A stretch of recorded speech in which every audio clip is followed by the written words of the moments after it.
না। হ্যাঁ মা বোনেরা, আপনি যদি রাসূলের উম্মত হয়ে থাকতেন মা গো, আপনার কাছে অনুরোধ, এই দুনিয়া হলো কিছুদিনই জিন্দিগি পায়াম। আপনি সালমান শাহ তালাশ করেন, নায়ক তালাশ করেন মা গো, স্মার্ট তালাশ করেন। এই দুনিয়া স্মার্টের জিন্দিগি নয়। আপনার স্বামী যখন সুন্নতে রঙে রঙিন হয়ে যাবে, নবীজির আমলে আমল হয়ে যাবে, দুনিয়াতে হবে শান্তি, পরকালে হবে শান্তি। কিয়ামতের মাঠে আল্লাহ রাসূল আপনার স্বামীকে চিনবে। মা এসা ডাক দে, নবীজি কিয়ামতের মাঠে আপনার উম্মতের পরিচয় কি, আলামত কি? আল্লাহর নবী ডাক দে, আয়েশা রে, আমার উম্মত যদি দুনিয়াতে সুন্নত মানে, আমার উম্মত যদি দুনিয়াতে 5 ওয়াক্ত নামাজ পড়ে, ওযু করে, তার প্রত্যেক অঙ্গ প্রত্যঙ্গের মধ্যে নূর চমকাবে। কিয়ামতের ময়দানে বিশ্ব নবী আমি চিনে চিনে দেখব আমার উম্মত গুলো কপাল চানওয়ালা নূর চমকাচ্ছে চেহারার মধ্যে। আমি নবী দেখে দেখে চিনে চিনে আমার উম্মতকে নিয়ে আমি নবী জান্নাতে পৌঁছিয়া যাব। তাহলে উম্মতের সিনার আলামত হচ্ছে সুন্নত, ঠিক না বে ঠিক? এখন এই সুন্নত বাদ দিলে লাভ না লস? আর একজন লাভ না লস? লস। ভাইয়ের আমার, ও আমার মা বোনেরা, তাহলে যখন বিপদে পড়ে তখন সুন্নতের কদর বোঝে। যখন স্বামী গাঁজা খায়, হিরোইন খায়, নেশা করে, হ্যাঁ, তখন স্বামী স্ত্রী কিলাকিলি মুড়ামুড়ি করে, তখন বুঝে হুজুর আমার স্বামীরে একটু বুঝাইয়া সুজাইয়া নি তাবলিগে নেওয়া যায়, ঠিক না বে ঠিক? তখন বুঝে নামাজের কি লাভ, নামাজের কি ফজিলত, ঠিক না বে ঠিক?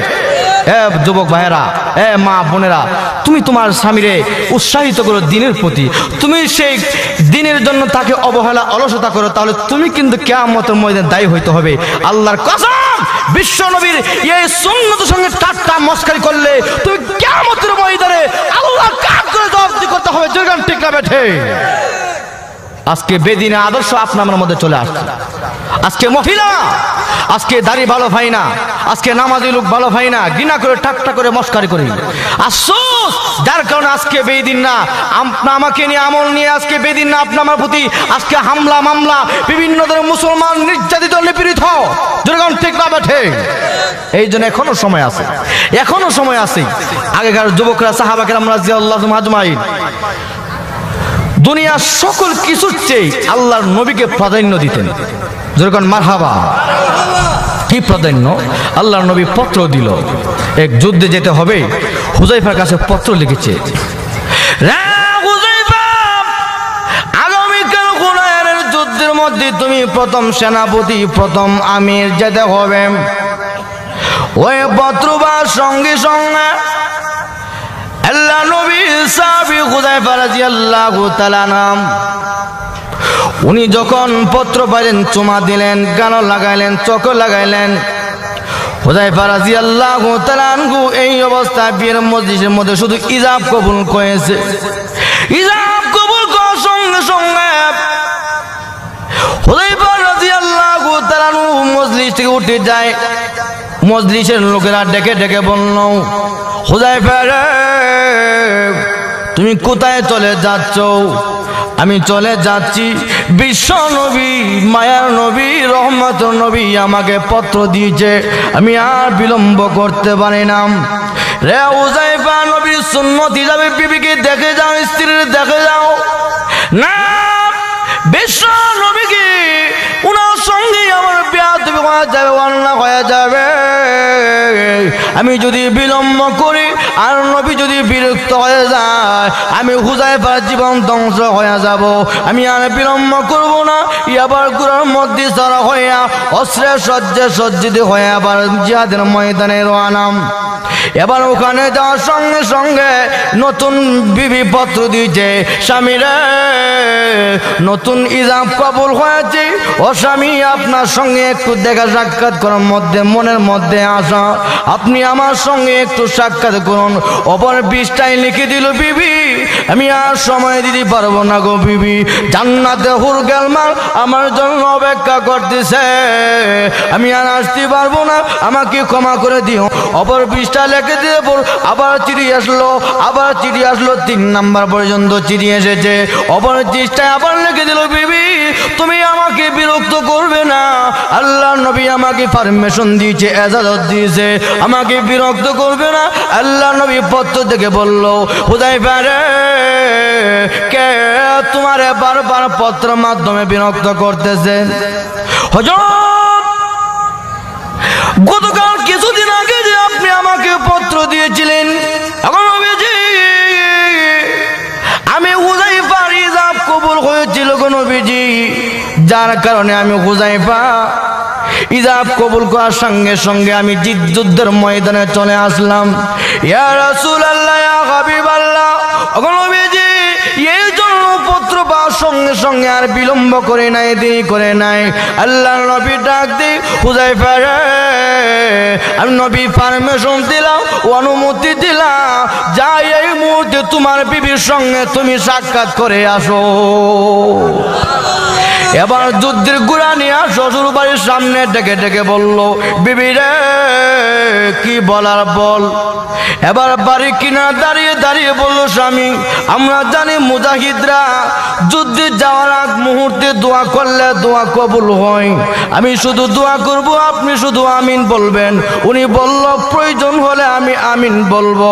এবার স্ত্রী দোয়া করলো, প্রভু গো, নতুন বিয়ে হয়েছে, দেখা সাক্ষাৎ হয় নাই, আল্লাহ যুদ্ধের ময়দান থেকে আমার স্বামীর ফেরত এনেও।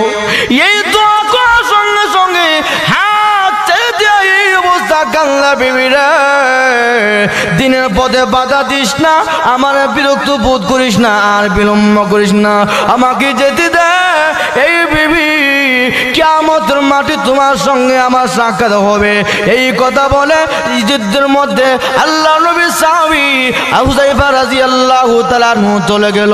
উনি চলে যাওয়ার পর যুদ্ধ করতে করতে আল্লাহ রাস্তায় নবীর সাহাবী আল্লাহ রাস্তায় শহীদ হয়ে যায়। কি পরিমাণ মহাব্বত ছিল আল্লাহ এবং আল্লাহর রাসূলের প্রতি, দ্বীনের প্রতি, জোরগান ঠিক না বেঠে? এই জন্য ভাইরা আমার, ওই সাহাবা কেরাম আল্লাহ এবং আল্লাহ রাসূলকে মহাব্বত করার কারণে দাম কমছে না বাড়ছে? বাড়ছে। যাক বলতেছিলাম, এই জন্য সুর গুহায় আবু বকর সিদ্দিক রাদিয়াল্লাহু তাআলা আনহু নবীজিরে নিজের জীবনের চেয়ে বেশি মহাব্বত করছে। নবীর আমলে হয়েছে, ঠিক না ভাই? ঠিক। এই আমলে হওয়ার কারণে এখন সেই গোত্রের ভেতরে 3 দিন 3 রাত 3 রাত অবস্থান করার পর আল্লাহর নবী এখান থেকে রওনা হবে মদিনার দিকে। এই অবস্থা একজন বেঈমান কাফির সুরাকা আল্লাহর নবীকে ফলো করে নবীজির পেছনে পেছনে আসতে আক্রমণ করবে। আল্লাহর নবী ডাক দি, প্রভু গো, জালিমের জুলুম থেকে হেফাজত করো। দোয়া করার সঙ্গে সঙ্গে ইয়ামার সুরাকা দেখা যাচ্ছে গুড়া নিয়ে নিচে ডাবতে শুরু করছে। সুবহানাল্লাহ। নিচে ডাবতেছি। সুরাকা বলল, ইয়া রাসূলুল্লাহ, আমি মাফ চাই, ক্ষমা চাই, হুজুর ভুল করছি। একবার, দুইবার, তৃতীয়বার পর্যন্ত আসতেছিল। শেষ পর্যন্ত কেউ বলে মুসলমান হয়েছে, কেউ বলে মুসলমান হন নাই, তবে নবীজিকে আর আক্রমণ করে নাই, চলে যায়। এই অবস্থা আল্লাহর নবী মদিনার দিকে যাচ্ছে। ইতিহাসের কিতাবে লেখছে যে সাহাবা কেরাম, মদিনার লোকেরা রাসূলের আগমন উপলক্ষে এত আনন্দ উল্লাস জীবনে কোনোদিন এমন আনন্দ উল্লাস করে নাই। সুবহানাল্লাহ।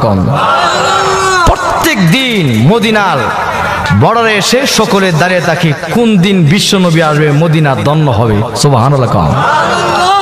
আল্লাহর নবী মদিনা অবস্থান করার সঙ্গে সঙ্গে মদিনার ঘর থেকে আওয়াজ আসলো, হালুম্মা ইয়া রাসূলুল্লাহ, হালুম্মা ইয়া রাসূলুল্লাহ।